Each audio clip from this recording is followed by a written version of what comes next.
আজকে হাজবেন্ড নিয়ে চলে এসছে জ্যান্ত ল্যাটা, দেখতে পাচ্ছ? জ্যান্ত ল্যাটা নিয়ে এসছে।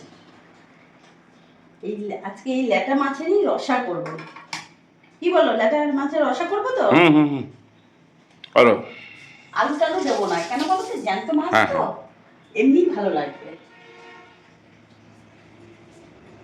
মাছের মধ্যে লবণ দিয়ে দিলাম, হলুদ গুঁড়ো দিয়ে দিলাম, মাছটা মাখিয়ে নেব।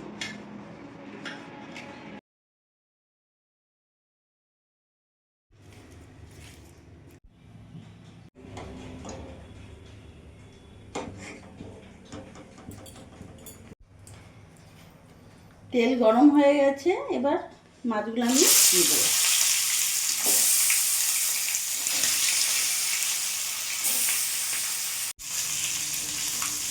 মাছগুলো এপিট ওপিট করে লাল লাল করে ভেজে নিয়েছি, এবার নামিয়ে ফেলবো।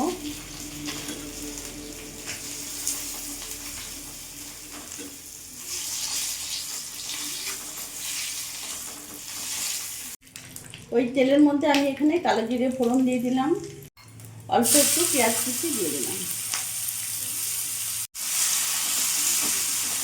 পেঁয়াজটা একটু ভাজা ভাজা করে নেব।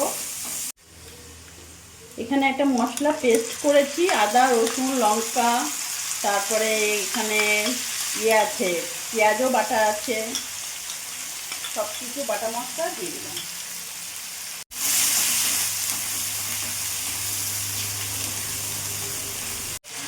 এবার এক এক করে মশলা দিয়ে দেবো, উপকরণ লবণ দিয়ে দিলাম, হলুদ গুঁড়ো দিয়ে দিলাম, একটু কাশ্মীরি লঙ্কা গুঁড়ো দিয়ে দিলাম কালারের জন্যে। গ্যাসের ফ্লেম মিডিয়ামই রাখবো।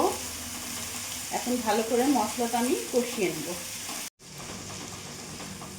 দেখতে পাচ্ছ মশলা থেকে তেল ছেড়ে দিয়েছে, খুব ভালো করে কষানো হয়ে গেছে। গ্যাসের ফ্লেমটা একটু বাড়িয়ে দিলাম। এখন আরও 2-3 মিনিট একটু কষিয়ে নেব।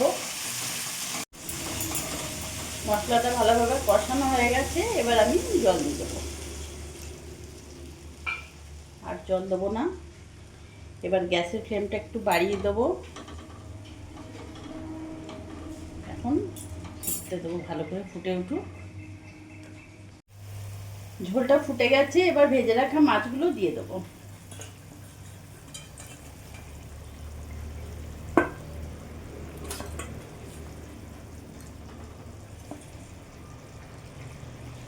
এবার মাছ দিয়ে 2-3 মিনিট ফুটিয়ে নেব।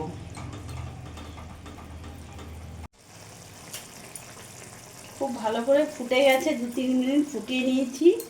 এবার ওপর থেকে আমি একটু ধনেপাতা দিয়ে দেবো। এটা অপশনাল, থাকলে দিও, না থাকলে না দিলেও অসুবিধে নেই। ধনেপাতা দিয়ে দিলাম। আজকেই আমাদের ধনেপাতা নিয়ে এসছে, তাই দিলাম, আমাদেরও ছিল না।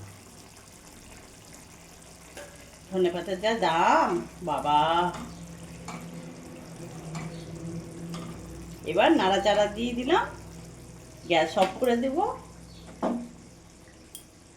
লোটে মাছ গ্যাস অফ করে দিয়েছি, ল্যাটা মাছের রসা একেবারে রেডি।